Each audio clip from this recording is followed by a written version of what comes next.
نن موږ ولې وروسته پاتې یو؟ ولې نور ملتونه ساینس جوړوي او موږ یوازې مصرف کوو؟ خو آیا ته پوهېږې یو وخت همدا مسلمانان وو چې نړۍ ترې زده کړه کوله او اروپا زموږ شاګرد و.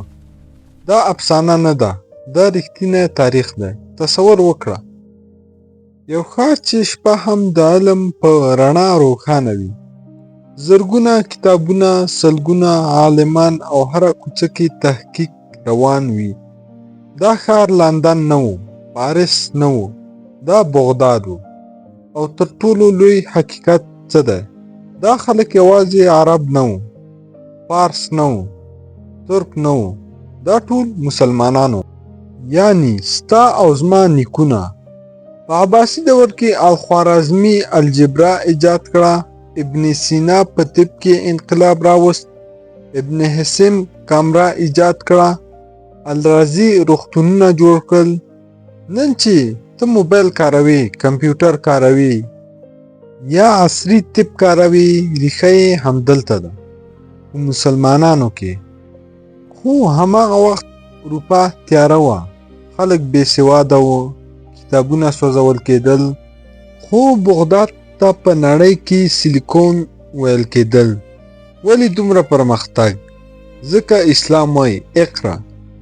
پیغمبر صلی الله علیه وسلم وایي د علم طلب په هر مسلمان فرض ده. نو دوی علم عبادت ګڼه. کتاب، تحقیق او ساینس ورته عبادت و. خو کله چې موږ علم پرېښود، اختلافات زیات شول او دنیا پسې ولاړو، نو مغولو بغداد وسوځاوه. د تجلی سیند د کتابونو له رنګه تور شو. اصلي پوښتنه دا ده، موږ ولې وروسته پاتې شو؟ ځکه چې موږ کتاب پرېښود، مطالعه مو هېره کړه او یوازې شکایت کوو. خو پرمختګ له شکایت نه، بلکې له علم نه راځي. که ته هره ورځ یوازې 30 دقیقې مطالعه وکړې، ته د هماغه زرین دور وارث یې. ته هم کولی شي کتاب ولیکې، اختراع وکړې او بدلون راولې.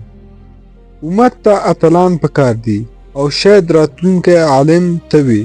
موږ یو وخت د نړۍ استادان وو او بیا هم کېدای شو. بس شرط یو دی، بیرته کتاب ته ستانه شو. که ته علم خوښوي، سبسکرایب وکړه، ځکه دا چینل ستا د علمي سفر پیل دی.